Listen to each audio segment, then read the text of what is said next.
ನಾನು ಕೊನೆ budget ಮಂಡಿಸಿದಾಗ last ರಿಜಿಮ್ನಲ್ಲಿ 17-18ರಲ್ಲಿ budget ಮಂಡಿಸಿದ್ದೆ.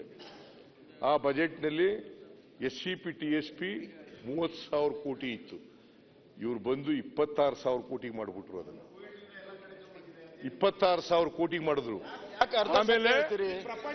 ಆಮೇಲೆ 23-24 ಬಜೆಟ್ ಮಂಡಿಸಿದಾಗ 30,000 ಕೋಟಿ ಮಾಡಿದ್ರು. ನಾನ್ ಬಜೆಟ್ ಮಂಡಿಸಿದಾಗ ಜುಲೈನಲ್ಲಿ 34,000 ಕೋಟಿ ಆಯ್ತು. ಈ ಸಾರಿ ಬಜೆಟ್ ನಲ್ಲಿ 39,000 ಕೋಟಿ. ಕೋವಿಡ್ ಆಗದಿದ್ರೆ 50,000 ಕೋಟಿ ಆಗ್ತಿತ್ತು.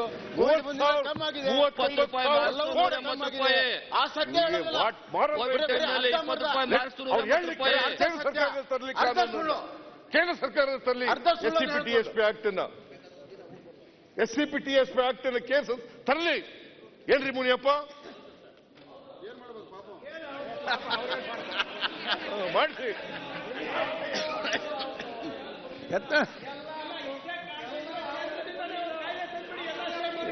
ನೋಡೋಣ, ತರಲಿ, ಎಲ್ಲ ಮಾಡ್ಲಿ. ಇವತ್ತವರೆಗೆ SC ಜನರಿಗೆ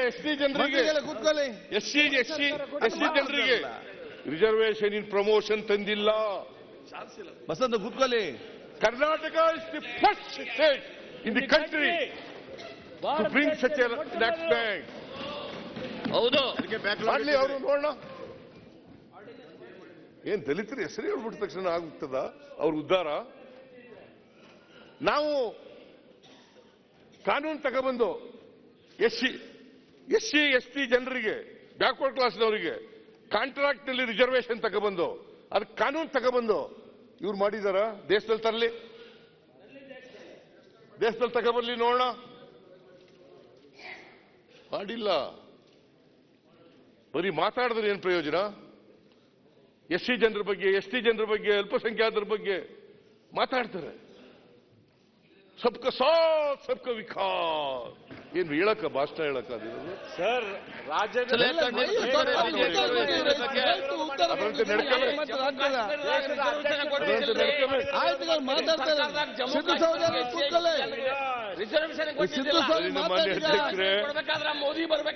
ಅಧ್ಯಕ್ಷರೇ, ನಾನು ಬಹಳ ಹೊತ್ತು ಮಾತಾಡ್ಬಿಟ್ಟಿದ್ದೀನಿ, ಸಮಯ ಕೊಟ್ಟಿದ್ದೀರಿ. ಬಹಳ ಹೊತ್ತು ಮಾತಾಡಿದ್ದೀನಿ, ಸಮಯ ಕೊಟ್ಟಿದ್ದೀರಿ. ನಿಮಗೆ ಧನ್ಯವಾದಗಳು. ಇವತ್ತು ನಮ್ಮ ರಾಜ್ಯಪಾಲರ ಭಾಷಣದ ಮೂಲಕ ನಮ್ಮ ಸರ್ಕಾರದ ನಿಲುವು, ಸರ್ಕಾರದ ನೀತಿ, ಸರ್ಕಾರದ ಕಾರ್ಯಕ್ರಮಗಳು ಮತ್ತೆ ಈ ರಾಜ್ಯ ಹೇಗೆ ಇದರ ಮುನ್ನೋಟ, ಇವತ್ತು ಇಷ್ಟೆಲ್ಲ ಮಾತಾಡ್ತಾರಲ್ಲ. ಬಸವಣ್ಣವರಿಗೆ ವಿಶ್ವಗುರು ಬಸವಣ್ಣ, ವಿಶ್ವಗುರು ಬಸವಣ್ಣ ಸಾಂಸ್ಕೃತಿಕ ನಾಯಕ ಅಂತ ಮಾಡಿದವ್ರು ಯಾರು? ಮಿಸ್ಟರ್ ಯತ್ನಾಳ್, ನಾನಲ್ವಾ? ಮತ್ತೆ ಹೇಳಿ, ಚಪ್ಪಾಳೆ ತಟ್ರಿ. ಯಾರು ಮಾಡಿದ್ರು? ನೀವು ಯಾರು ಮಾಡಕ್ಕಾಗ್ಲಿಲ್ಲ, ಯಾರು ಮಾಡ್ಲಿಲ್ಲ. 3 ವರ್ಷದಲ್ಲಿ ನಾನು ಮಾಡಿದ್ದು ವಿಶ್ವಗುರು ಬಸವಣ್ಣ. ಯಾಕೆ ನೀವು ಮಾತಾಡ್ತೀರಿ? ಸುಮ್ಮನೆಯಲ್ಲಿ ನಿಂತ್ಕೊಂಡ್ರೆ ಏನ್ ಪ್ರಯೋಜನ? ಬಸವಣ್ಣನ ಬಗ್ಗೆ ಮಾತಾಡ್ತಾರೆ.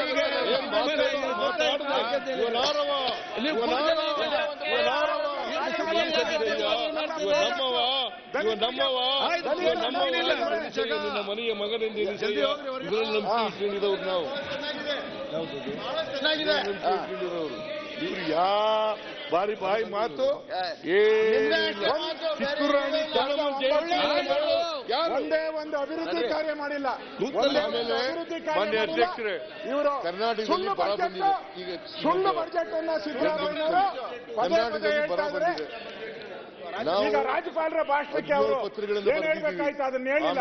ಬರೀ ಪೊಲಿಟಿಕಲ್, ಆಮೇಲೆ ಬರೀ ಪೊಲಿಟಿಕಲ್ ಹೋಗಿದೆ. ಒಂದೇ ಒಂದು ನಾವು ಅಭಿವೃದ್ಧಿ ಭೇಟಿ ಮಾಡಿದ್ದೀವಿ. ಒಂದು ಅಭಿವೃದ್ಧಿ ಹೇಳಿಲ್ಲ, ಒಂದು ಡ್ಯಾಮ್ ಕಟ್ಟಿಲ್ಲ ಅಂತ ಹೇಳಿಲ್ಲ.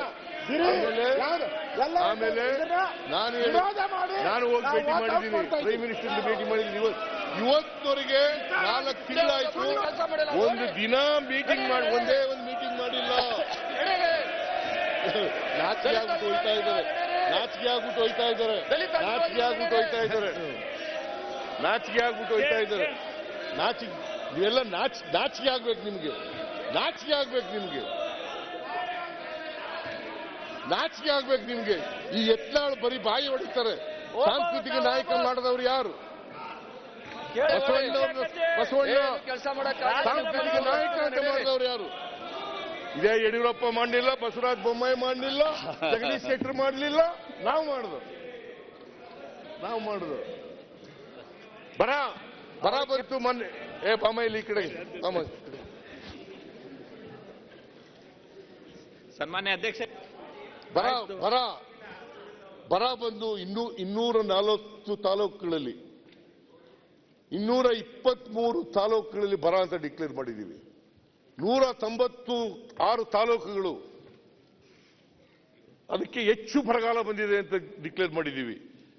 ಮೆಮೊರಾಂಡಮ್ ಕೊಟ್ಟಿದ್ದೀವಿ, 2 ಮೆಮೊರಾಂಡಮ್ ಕೊಟ್ಟು 20-10-2023, 16-11-2023 ಮೆಮೊರಾಂಡಮ್ ಕೊಟ್ಟು ನಾನು ಹೋಗಿ ಭೇಟಿ ಮಾಡಿದೆ. ಕೃಷ್ಣ ಬೈರೇಗೌಡ ಹೋಗಿ ಭೇಟಿ ಮಾಡಿದ, ಪ್ರಿಯಾಂಕ್ ಖರ್ಗೆ ಹೋಗಿ ಭೇಟಿ ಮಾಡಿದ, ಆಮೇಲೆ ಸ್ವಾಮಿ ಹೋಗಿ ಭೇಟಿ ಮಾಡಿದ. ನಾನೇ ಸ್ವತಃ ಪ್ರಧಾನಮಂತ್ರಿಗಳನ್ನ, ಅಮಿತ್ ಶಾ ಅವರನ್ನು ಭೇಟಿ ಮಾಡಿದೆ. ಇವತ್ತಿನವರೆಗೆ ಒಂದು ಮೀಟಿಂಗ್ ಮಾಡಿಲ್ವಲ್ಲ ಮಾನ್ಯ ಅಧ್ಯಕ್ಷರೇ. ಇದು ಮಲತಾಯಿ ಧೋರಣೆ ಅಲ್ವಾ? ಇದು ಮಲತಾಯಿ ಧೋರಣೆ ಅಲ್ವಾ? ನಾವು ಬರಕ್ ದುಡ್ಡು ಕೇಳಿದ್ರೆ ದೇಶ ವಿಭಜನೆ ಮಾಡಕ್ ಕೊಟ್ಟಿದ್ದೀರಿ. ನೀವು ಕೊಡಬೇಕಾ ಬೇಡ? ಆದರೂ ಕೂಡ ನಾವು 18,171 ಕೋಟಿ ಕೇಳಿದ್ದೀವಿ ಪರಿಹಾರ. 18,171 ಕೋಟಿ. ಇವತ್ತಿನವರೆಗೂ ₹1 ಬರಲಿಲ್ಲ. ₹1 ಕೊಡಲಿಲ್ಲ. ಇವ್ರು ಯಾರು ಮಾತಾಡಲಿಲ್ಲ. 25 ಜನ ಎಂಪಿಗಳಿದ್ದಾರೆ, ಒಂದಿನ ಮಾತಾಡಲಿಲ್ಲ. 48 ಲಕ್ಷ ಹೆಕ್ಟೇರ್ ಪ್ರದೇಶದಲ್ಲಿ ಬೆಳೆ ಹಾನಿಯಾಗಿದೆ. ಸುಮಾರು 35,000 ಕೋಟಿ ಬೆಳೆ ನಷ್ಟ ಆಗಿದೆ. ರೈತರು ಮಾಡ್ತಾ ಇದ್ದಾರೆ, ಕಷ್ಟದಲ್ಲಿದ್ದಾರೆ. ಬೆಲೆ ಏರಿಕೆ ಆಯ್ತು. ಎಲ್ಲ ಅಗತ್ಯ ವಸ್ತುಗಳ ಬೆಲೆ ಏರಿಕೆ ಕೊಟ್ಟೋಯ್ತು. ಇಂಥದ್ರಲ್ಲಿ ₹1 ಕೊಡಲಿಲ್ಲ. ಗೊಬ್ಬರದ ಬೆಲೆ ಜಾಸ್ತಿ ಆಯ್ತು, ಪೆಟ್ರೋಲ್ ಬೆಲೆ ಜಾಸ್ತಿ ಆಯ್ತು, ಡೀಸೆಲ್ ಬೆಲೆ ಜಾಸ್ತಿ ಆಯ್ತು, ಗ್ಯಾಸ್ ಬೆಲೆ ಜಾಸ್ತಿ ಆಯ್ತು. ಸೆಂಟ್ರಲ್ ಗವರ್ಮೆಂಟ್ ಬಿಜೆಪಿ ಅವರ ಕಾಲದಲ್ಲಿ ₹1 ಕೊಡಲಿಲ್ಲ. ಈಗ ಹೇಳ್ತಾರೆ ಇವರು, ನಾಚಿಕೆ ಆಗ್ಬೇಕು ಅವರಿಗೆ. ನೀವು ಫಾರ್ಮ್ಯಾಟ್ ನಲ್ಲಿ ಕಳಿಸಲಿಲ್ಲ, ಅದಕ್ಕೆ ಕೊಡ್ಲಿಲ್ಲ. ಈಗ ಯಾವ ತಿಂಗಳು ಸ್ವಾಮಿ? ಫೆಬ್ರವರಿ 20ನೇ ತಾರೀಕು. ಇವತ್ತಿನವರೆಗೂ ₹1 ಬಂದಿಲ್ಲ. ಬಸವರಾಜ ಬೊಮ್ಮಾಯಿ ಅವರು ಬಜೆಟ್ನಲ್ಲಿ ಹೇಳಿದ್ದಾರೆ, ನಿರ್ಮಲಾ ಸೀತಾರಾಮನ್ ಅವರು ಬಜೆಟ್ನಲ್ಲಿ ಹೇಳಿದ್ದಾರೆ, ನ್ಯಾಷನಲ್ ಪ್ರಾಜೆಕ್ಟ್ ಮಾಡ್ತೀವಿ ಅಂತ ಹೇಳಿದ್ದಾರೆ, ಮಾಡಲಿಲ್ಲ. ಬರಗಾಲಕ್ಕೆ ₹1 ಕೊಡ್ಲಿಲ್ಲ. ಈ ಸರ್ಕಾರಕ್ಕೆ ಏನಂತ ಹೇಳ್ಬೇಕು ನಾವು? ಏನಂತ ಹೇಳ್ಬೇಕು? ರೈತರ ವಿರೋಧಿ, ಬಡವರ ವಿರೋಧಿ, ದಲಿತರ ವಿರೋಧಿ, ಹಿಂದುಳಿದವರ ವಿರೋಧಿ, ಅಲ್ಪಸಂಖ್ಯಾತರ ವಿರೋಧಿ, ಮಹಿಳೆಯರ ವಿರೋಧಿ, ಕಾರ್ಮಿಕರ ವಿರೋಧಿ ಅಂತ ಕರಿಬೇಕಾಗುತ್ತೆ ಈ ಸರ್ಕಾರ. ಕಾರ್ಮಿಕರ ವಿರೋಧಿ, ಸಂವಿಧಾನದ ವಿರೋಧಿ, ಸಂವಿಧಾನನೇ ಬದಲಾಯಿಸಬೇಕು ಅಂತ ಹೊರಟಿ. ಇವರು ನಂಬಿಕೆ ಇಲ್ಲ. ಮನುವಾದದಲ್ಲಿ ನಂಬಿಕೆ ಇಟ್ಕೊಂಡಿರೋರು ಇವರು, ಸಂವಿಧಾನದಲ್ಲಿ ನಂಬಿಕೆ ಇಲ್ಲ. ಅದಕ್ಕೆ ಸಂವಿಧಾನ ಎಲ್ರಿಗೂ ಗೊತ್ತಾಗ್ಲಿ ಅಂತೇಳಿ ಜಾಥಾ ಹೊರಟಿದ್ದೀವಿ. ಎಲ್ಲ 31 ಜಿಲ್ಲೆಗಳಲ್ಲೂ ಕೂಡ ಜಾಥಾ, ಎಲ್ಲ ಪಂಚಾಯತಿಗಳಲ್ಲೂ ಕೂಡ ಜಾಥಾ ಮಾಡ್ತಾ ಇದ್ದೀವಿ. 25, 26, 24, 25 ಬೆಂಗಳೂರಿನಲ್ಲಿ ಮಾಡ್ತಾ ಇದ್ದೀವಿ ಜಾಥಾ. ಜನವರಿ 26ನೇ ತಾರೀಕು ಹೊರಡಿತು. ಜನವರಿ 26, 1924 ಹೋಯ್ತು. ಇವತ್ತು ಅದು ಜಾಥಾ ಎಲ್ಲ ಮುಗಿಸಿದಾದ್ಮೇಲೆ, ಯಾಕಂತಂದ್ರೆ ಇವತ್ತು ನಾವು ಸ್ಕೂಲ್ಗಳಲ್ಲೂ ಕೂಡ, ಯಾಕೆ ಸಂವಿಧಾನ ನಮ್ಮನ್ನೆಲ್ಲ ರಕ್ಷಣೆ ಮಾಡಿರ್ತಕ್ಕಂಥದ್ದು. ಇವತ್ತು ನರೇಂದ್ರ ಮೋದಿ ಅವರು ಪ್ರೈಮ್ ಮಿನಿಸ್ಟರ್ ಆಗಿದ್ದಾರೆ ಸಂವಿಧಾನದಿಂದ, ಇವರೆಲ್ಲ MLAಗಳಾಗಿದ್ದಾರೆ ಸಂವಿಧಾನದಿಂದ, ನಾವೆಲ್ಲ MLAಗಳಾಗಿದ್ದಾರೆ ಸಂವಿಧಾನದಿಂದ. ಸಂವಿಧಾನ ರಕ್ಷಿಸಿದರೆ ಸಂವಿಧಾನ ನಮ್ಮನ್ನು ರಕ್ಷಿಸುತ್ತದೆ. ಸಂವಿಧಾನ ಉಳಿಸ್ತಕ್ಕಂಥ ಕೆಲಸವನ್ನು ಮಾಡ್ತೀವಿ ನಾವು. ಮನುವಾದದಲ್ಲಿ ನಂಬಿಕೆ ಇಟ್ಕೊಂಡಿರೋರಲ್ಲ, ಸಂವಿಧಾನದಲ್ಲಿ ನಂಬಿಕೆ ಇಟ್ಕೊಂಡಿರೋರು. ಕುವೆಂಪು ಅವರು ಹೇಳಿದ್ರಲ್ಲ, ನಮ್ಮ ಉದ್ದೇಶ ಸರ್ವ ಜನಾಂಗದ ಶಾಂತಿಯ ತೋಟ, ರಸಿಕರ ಕಣ್ಗಳ ಸೆಳೆಯುವ ನೋಟ, ಹಿಂದೂ ಕ್ರೈಸ್ತ ಮುಸಲ್ಮಾನ ಪಾರಸಿಕ ಜೈನರ ಉದ್ಯಾನವನ ಮಾಡಬೇಕು. ಇದು ನಮ್ಮ ಉದ್ದೇಶ.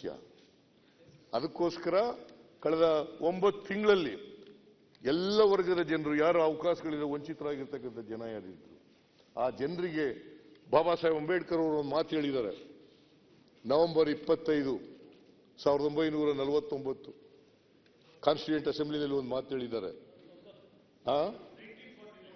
49, ನಾನು 49 ಹೇಳಿದ್ದು. 1949 ನವೆಂಬರ್ 25 ಅವತ್ತು ಕೊನೆ ಭಾಷಣ ಕಾನ್ಸ್ಟಿಟ್ಯೂಂಟ್ ಅಸೆಂಬ್ಲಿನಲ್ಲಿ ಏನ್ ಹೇಳಿದ್ದಾರೆ ಅಂತಂದ್ರೆ 1950 ಜನವರಿ 26ನೇ ತಾರೀಕಿನಿಂದ ನಾವು ವೈರುಧ್ಯತೆ ಇರ್ತಕ್ಕಂಥ ಸಮಾಜಕ್ಕೆ ಕಾಲಿಡ್ತಾ ಇದ್ದೀವಿ. ವೈರುಧ್ಯತೆ ಇರ್ತಕ್ಕಂಥ ಸಮಾಜಕ್ಕೆ ಕಾಲಿಡ್ತಾ ಇದ್ದೀವಿ. ಈ ಸಮಾಜದಲ್ಲಿ ಆರ್ಥಿಕ ಅಸಮಾನತೆ ಇದೆ, ಸಾಮಾಜಿಕ ಅಸಮಾನತೆ ಇದೆ. ಎಲ್ಲಿವರೆಗೆ ಈ ಅಸಮಾನತೆಯನ್ನು ತೊಡೆದಾಕಲ್ಲ, ಅಸಮಾನತೆಯನ್ನು ನಳತಕ್ಕಂಥ ಜನ ರಾಜಕೀಯ ಸೌಧ ಇದೆಯಲ್ಲ, ಈ ರಾಜಕೀಯ ಪ್ರಜಾಪ್ರಭುತ್ವದ ಸೌಧ ಇದೆಯಲ್ಲ, ಆ ಸೌಧನ ಧ್ವಂಸ ಮಾಡಿಬಿಡ್ತಾರೆ ಅಂತಕ್ಕಂಥ ಮಾತುಗಳನ್ನು ಹೇಳಿದ್ದಾರೆ. ಎಚ್ಚರಿಕೆ ಮಾತುಗಳು. ಈ ಎಚ್ಚರಿಕೆ ಅದಕ್ಕೋಸ್ಕರ ಬಾಬಾ ಸಾಹೇಬ್ ಅಂಬೇಡ್ಕರ್ ಅವರು ಹೇಳಿರ್ತಕ್ಕಂಥ ವಿಚಾರಕ್ಕೋಸ್ಕರ, ಸಂವಿಧಾನಕ್ಕೋಸ್ಕರ ನಾವು ಬಡವರಿಗೆ ಶಕ್ತಿ ತುಂಬಬೇಕು, ದಲಿತರಿಗೆ ಶಕ್ತಿ ತುಂಬಬೇಕು, ರೈತರಿಗೆ ಶಕ್ತಿ ತುಂಬಬೇಕು, ಕಾರ್ಮಿಕರಿಗೆ ಶಕ್ತಿ ತುಂಬಬೇಕು, ಮಹಿಳೆಯರಿಗೆ ಶಕ್ತಿ ತುಂಬಬೇಕು ಅಂತೇಳಿ ಎಲ್ಲ ಗ್ಯಾರಂಟಿಗಳನ್ನು ಕೂಡ ಮಾಡಿರ್ತಕ್ಕಂಥದ್ದು. ಅದರಿಂದ ಅವರ ಪಾಪ ಎದ್ದೊಟ್ಟೋಗಿದ್ದಾರೆ. ಅವರು ರಾಜ್ಯಪಾಲರಿಗೆ ಒಂದನೇನು ಸಲ್ಸಕ್ಕೆ ತಯಾರಾಗಿಲ್ಲ. ಅವರು ಏನ್ ಮಾಡೋದು? ನಾವಾರು ಸಲ್ಸೋಣ ರಾಜ್ಯಪಾಲರಿಗೆ. ಅವ್ರು ಹೋದ್ರು ಹೋಯ್ತರು. ನಾವೆಲ್ಲರೂ ಕೂಡ ರಾಜ್ಯಪಾಲರಿಗೆ ವಂದನೆಯನ್ನು ಸಲ್ಲಿಸ್ತೇವೆ. ನಾನು ವಿಶೇಷವಾದಂಥ ಧನ್ಯವಾದಗಳನ್ನು ರಾಜ್ಯಪಾಲರಿಗೆ ಸಲ್ಲಿಸ್ತೇನೆ ಅಂತಕ್ಕಂಥ ಮಾತುಗಳನ್ನು ಹೇಳಿ ನಿಮಗೆ ನಮಸ್ಕಾರ